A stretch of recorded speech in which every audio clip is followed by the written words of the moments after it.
He takes over from me as Duke of Cornwall and gets all the responsibilities for the Duchy of Cornwall that I've handled for more than 50 years. Today, I'm proud to make him Prince of Wales. The royal family knows how to make statements. But this time, their words felt heavier and sadder than usual, shocking everyone around the world. In a rare and serious announcement, the Palais shared news so tragic that it left both country and royal fans stunned. This wasn't just another regular update. It was news that hit right at the heart of the monarchy, showing everyone Thetavan royalty isn't perfect beneath the crown-chiny appearance. So, what breaking news have the royals just shared? And how will it change everything? A morning that shocked the Palais.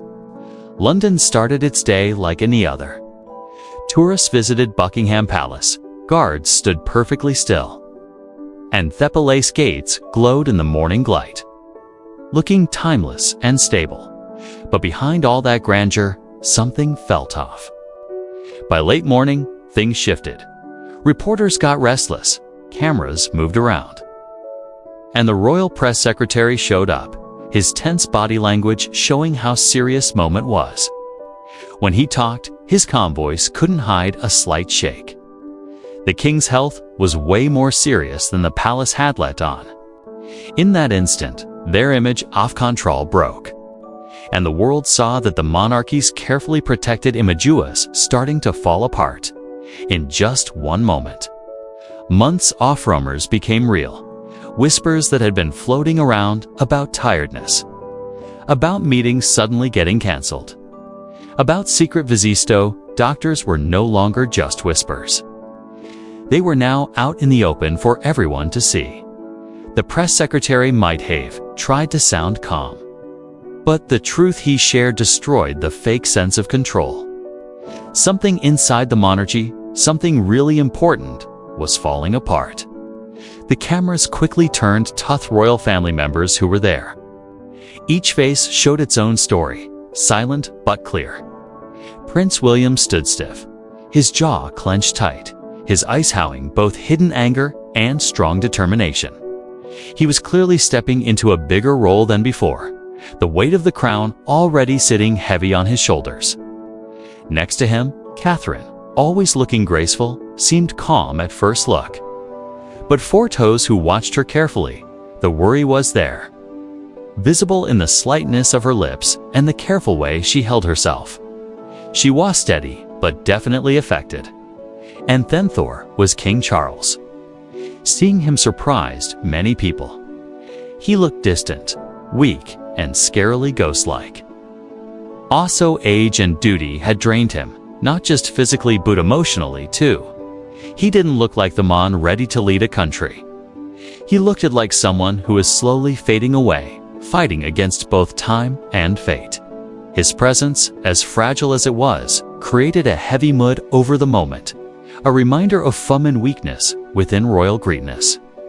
But maybe the most shocking part of that morning wasn't who was there, but who wasn't. Queen Camilla's absence didn't go unnoticed. Actually, it quickly became the loudest solace of the day. Questions exploded right away. Was she sick? Had she been purposely kept away from the cameras? Or was there something deeper and way more concerning hidden beneath her absence? For centuries, the monarchy had relied on the power of symbols. How things looked mattered more than words, and silence was often the most powerful message of all. And yet, in this case, the silence around Queen Camilla screamed louder than any official statement. It left people clunchious, guessing, and desperate for answers. News channels rushed to figure out the situation, each sharing their own theories. Some thought she was protecting her health. Others believed she was shielding herself from the emotional chaos. Bolder voice adjusted tensions inside the palace fights that had been carefully hidden until now. Whatever the truth was, one fact was clear. Her absence had made the sense of crisis even bigger. The image of the royal family, once so carefully managed, was cracking in front of the world's eyes.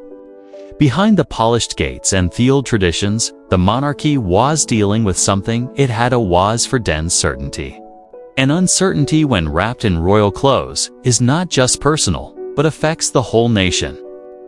On that morning, what started as a seemingly normal day in London became a moment in history still playing out.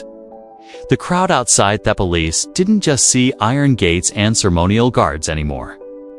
They now stared at the uncomfortable silence of a royal family standing at a turning point where every look, every absence, and every whispered word carried the weight of fate. Has Charles's health gotten so much worse? How long has he been fighting with this health problem? Let's look in details of King Charles's health situation. King Charles's worsening health. King Charles III is reportedly going through one of the hardest times of his life, with growing worries of both his health and what he'll leave behind, while Buckingham Palace stays silent. Insiders say the king is battling both weakness and the pressure of his reign. What started as a routine surgery for a non-large prostate in early 2024 showed a more serious problem: cancer. Since then, his condition has reportedly gotten worse, making people question his strength to keep going. Behind palace walls, the king is said to be facing illness with bravery. Evenness the public stays protected from the truth. At 76, Charles is no stranger to the demands of duty or the physical toll of a long and active life.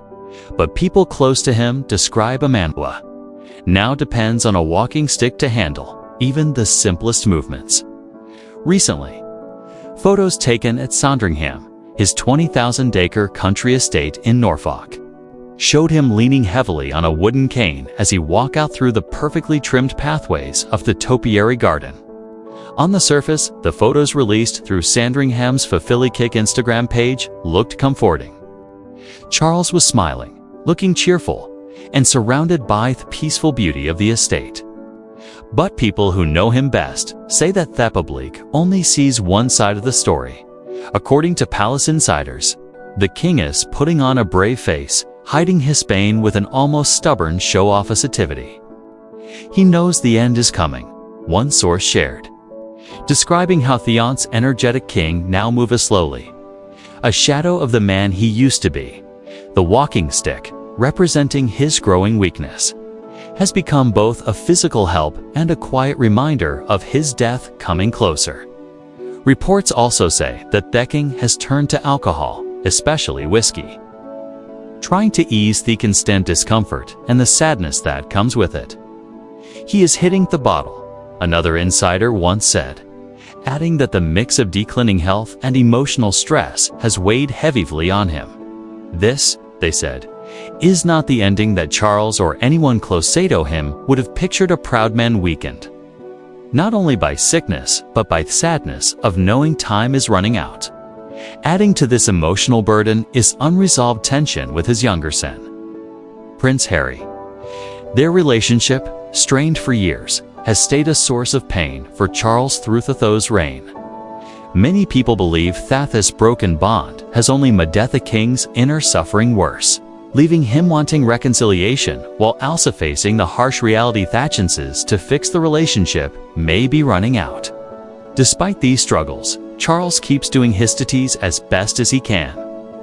His appearances, though fewer, are carefully planned to show stability and comfort to the public and the Commonwealth at large. People who have seen him in recent months say he draws some reserves of determination to do his job.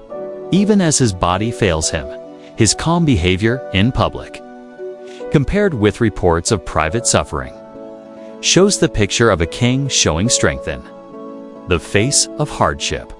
What comes out from these accounts is not simply the story of a man fighting illness, but of a king struggling with a double burden.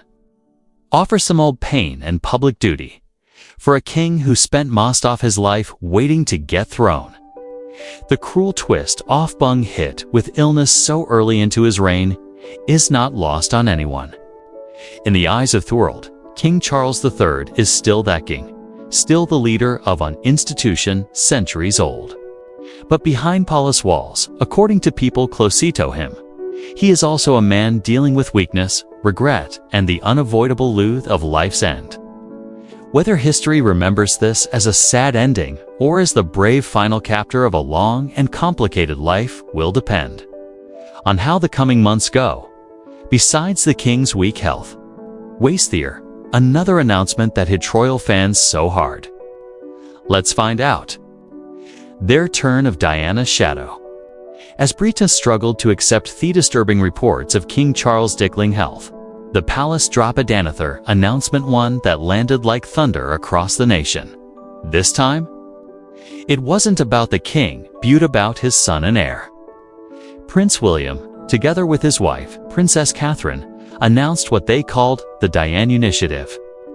On the surface, the announcement sounded simple: a reform-focused project designed to update and expand the monarchy's charity work. It was presented as the next step in bringing the royal family into closer connection with the values and problems of modern Britain. Yet, it was the choice of name that turned this initiative into something way bigger than just another royal program. By using the name of his late mother, William wasn't only launching a new effort, he was bringing back a memory the monarchy had spent nearly 3 decades trying to control, to soften, to bury beneath layers of official stories. Just mentioning Diana's name opened old doors and brought back emotions that had never truly gone away.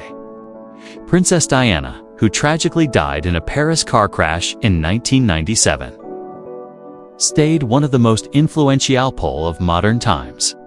Her impact wasn't measured only in her beauty or her title, but in her humanity. Diana connected with people in ways few royals ever tried to. She refused to be a figurehead locked behind palace gates. Instead, she stepped into the world's pain and showed empathy. She hugged ID's patients at a time when fear and shame isolated them. She walked through minefields not as a stunt, but to shine light on forgotten dangers. She spoke with an honesty that shocked the establishment, but comforted ordinary people. These actions carved her forever into global memory, not as a queen who never was, but as a people's princess show always would be. Now, by naming the initiative after her, William and Catherine were connecting Diana's spirit directly to the monarchy's present and its future. It wasn't just charity work anymore, it was legacy work. Within hours of the announcement, social media sites lit up. Old videos of Diana Kami back up her warm hugs of sick children, her easy laugh, her tender smile that seemed to reach beyond this camera lens. To millions across the world, it felt as if Diana herself had returned not in body, but through her son and his wife, finally taking back Theplis history had denied her within the royal institution. But inside palace walls, the reaction was way more complicated. What looked like a heartfelt tribute to the public Semeto, others as a bold, even rebellious. To King Charles, the Diana Initiative brought up ghosts he had tried to keep buried. It reminded him, often full chapters, the collapse of his marriage, the scandals that followed, and the lasting shadow of a woman whose presence seemed to define his reign, even when she was gone. For him, this initiative wasn't just about charity. It was a reopening of wounds that had never truly healed. For Queen Camilla, the announcement cut even deeper. After decades of carefully rebuilding her image, building trust with a doubtful public, and slowly finding her place beside the king, Diana's name once again becoming huge, overshadowing everything too many. Diana stayed the true Queen of Hearts, and now her memory was being brought back at the very center of royal life. Camilla's careful efforts risked being destroyed in an instant.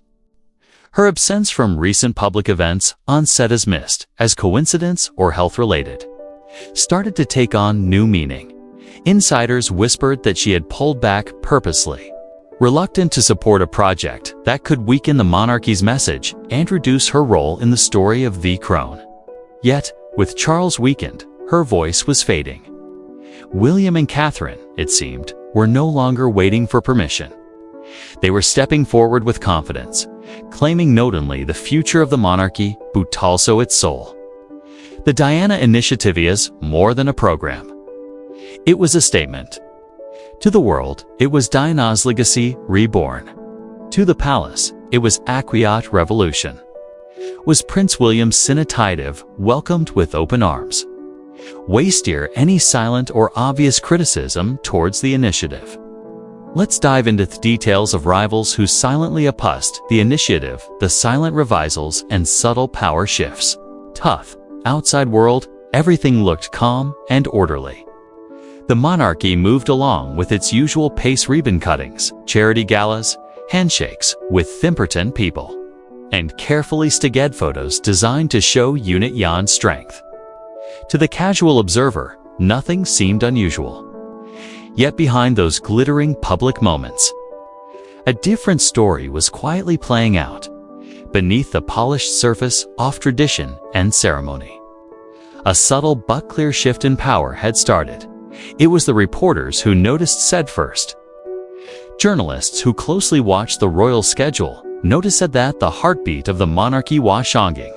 Kensington Palace, home to Prince William and Princess Catherine, was suddenly getting more headlines, more attention, and more excitement than Clarence House, the home of King Charles and Queen Camilla. In press briefings, in feature stories, and even in gossip columns, the focus tilted toward William and Catherine. Advisors who once served Charles with total loyalty were now redirecting their energy. They start creating strategies that placed William at the center of attention, not his father. Even palace meetings built around the king's presence slowly took on a new feel, shaped around the heir instead. Prince William, long seen as cautious and somewhat reserved, seemed to change almost overnight. The hesitation that once defined how he acted in public gave way to a quiet but clear confidence. His speeches started to hit harder with conviction. His voice carried weight. His movements, once careful and low-key, now showed purpose and intent. He no longer looked like a man simply waiting for the crown to be handed to him. He looked like Sumian el-Radi carrying its weight on his shoulders. And at every step stood Catherine, the Princess of Wales. She wasn't just a supporting figure. She was the anchor of William's growing influence. Where Camilla's anxieties felt scripted and calculated, Catherine's presence showed ease and sincerity. Each hospital visit, each school event, each warm conversation with ordinary people showed her natural gift for connection. Her realness made her the monarchy's most dependable face. Poll after poll confirmed what the public already felt: her popularity was soaring. She wasn't just admired, she was trusted. And in thought trust, she beat Camilla, sometimes even rivaling Charles himself. The tension, unspoken for months, finally showed itself in a subtle, bubbling moment. At a charity lunch, Camilla was asked about the Diana Initiative, a project honoring the late Princess of Wales. With a slight smile, she replied, "The monarchy has always served with dedication. We don't need to bring up the past to prove it." It was a measured response, carefully worded. But to the world, it meant something else. The press read between the lines. Many saw it as a hidden dismissal of Diana's legacy and biostension of Catherine, who had taken up Diana's memory as part of her mission. Within hours, the headlines blazed with guessing. Social media exploded, framing it as a clash between two women: Camilla, representing the old guard, and Catherine, symbolizing renewal. Catherine didn't respond right away. She waited days later at a modest event dedicated to the initiative. She spoke with calm authority. Looking out at the audience, she said, "This work isn't about the past. It's about the future we built together." The statement was simple. Beauty's weight was clear. She wasn't just protecting Diana's memory. She was carrying it forward, weaving it into the monarchy's next chapter. And once again, the public sided with her.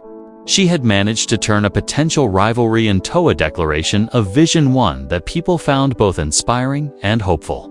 Inside the palace, whispers grew louder. Staff who had once carefully avoided comparisons now admitted what was obvious. Influence was shifting. Slowly, steadily, power was moving away from Charles and Camilla toward William and Catherine. It wasn't a rebellion or aidment for giving up the throne. It was something quicker, more deliberate, a rebalancing. One carefully chosen word, one thoughtful gesture, one strategic absence at a time. The monarchy had not yet officially changed hands. But in the minds of many press, public, and eventuales, insiders, the future was already here. And its names were William and Catherine. Did the opposition just fade away naturally with time? Did it snowball into another opening of old wounds? Let's dig into the details. Oft fresh splits that followed the initiative. Old wounds, new conflicts.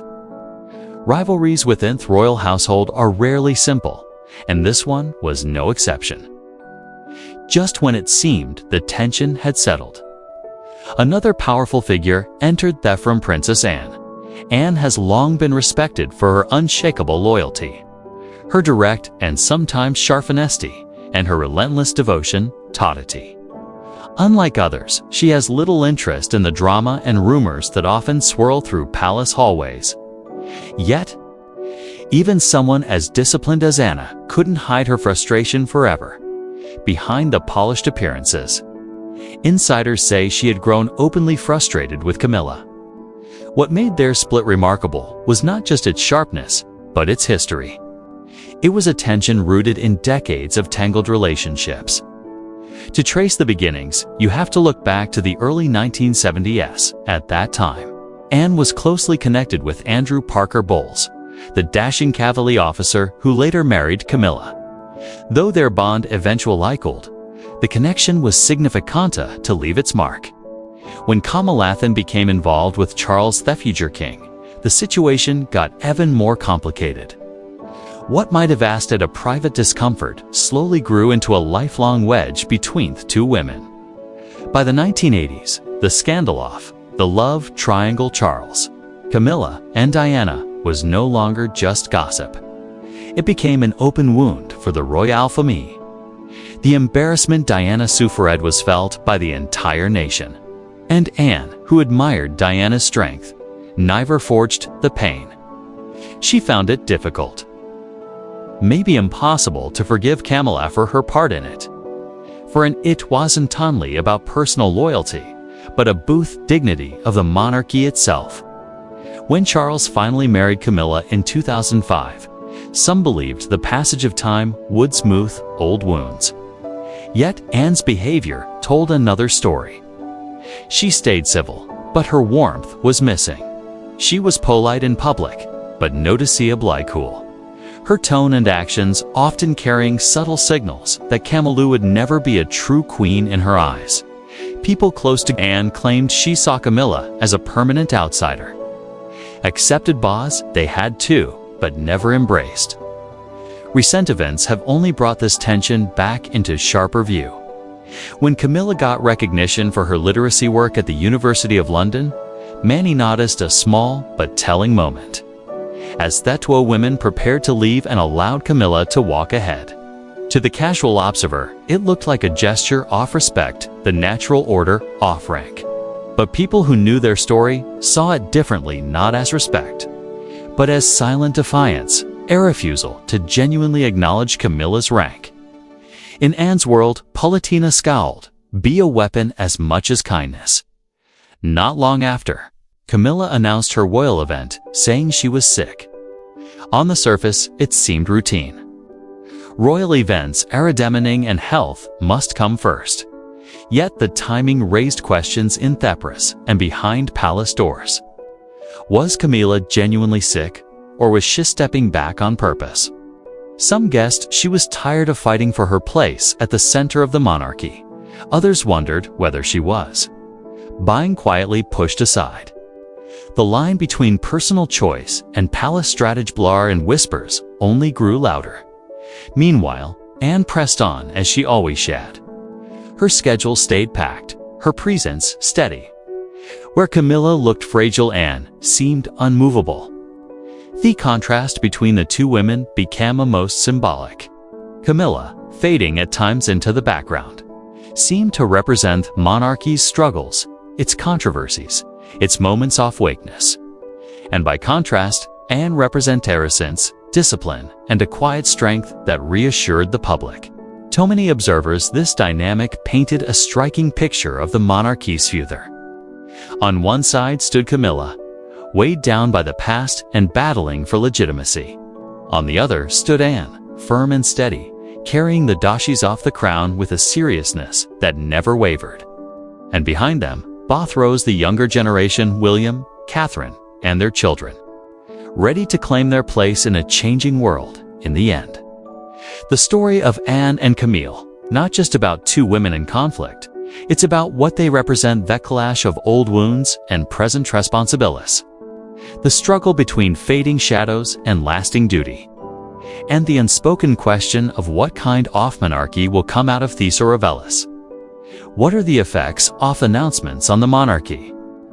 Will the opposition successfully redefine the initiative? Will the crown be able to handle the weight of the drama that might play out in the coming years? Let's find out. Shadows behind the crown. For over 1,000 years, the British monarchy has served wars, scandals, giving up the throne, and revolutions.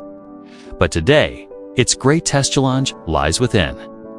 King Charles, after 70 years of waiting, finally wears the crown. Yet, his reign already risks being overshadowed by the legacy of Queen Elizabeth II and the undying memory of Diana, the people's princess. Instead of being a king of reform, Charles may be seen as one overseeing transient, while others quietly prepare for the future. Queen Camilla faces her own battle. Once hated, she has fought to secure her place. But the host of Diana and the rising popularity of Catherine, Princess of Wales, cast long shadows. Though crowned, Camilla fears becoming irrelevant, her role at risk of being overshadowed not by scandal, but by the force of history and public feelings. The monarchy continues, but power is shifting within its own walls. William and Catherine carry the heaviest burden of all. To them belongs the future of monarchy.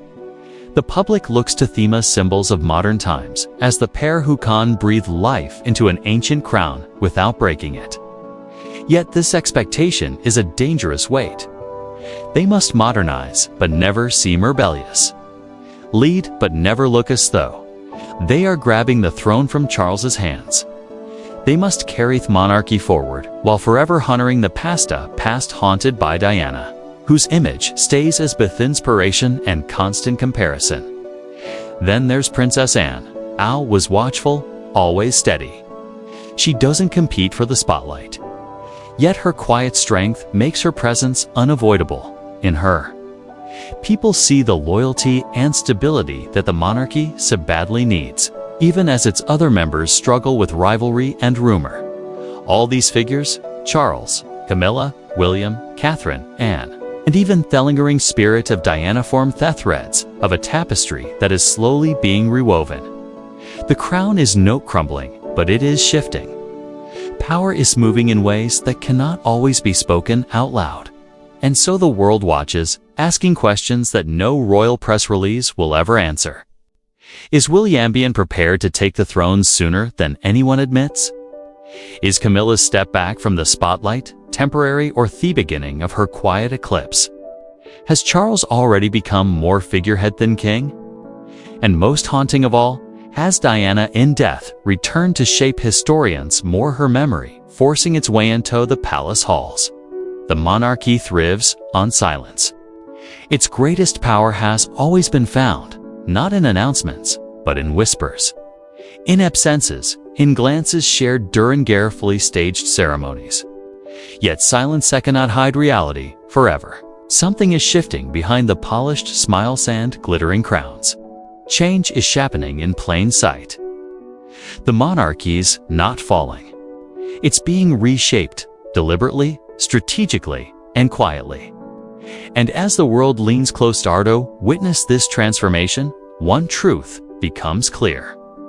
The monarchy's deep secrets are not written in official speeches or carved in stone monuments. They live in rivalry, in memory, and in silence that speaks louder than words. The crown will survive, it always has. But the most pressing question now is not whether it will serve it. It's whose head it will rest upon tomorrow. So what do you think about this huge announcement? Do you think the monarchy is ready for the coming drama? We would love to hear our thoughts in the comments below. Don't forget to like and subscribe.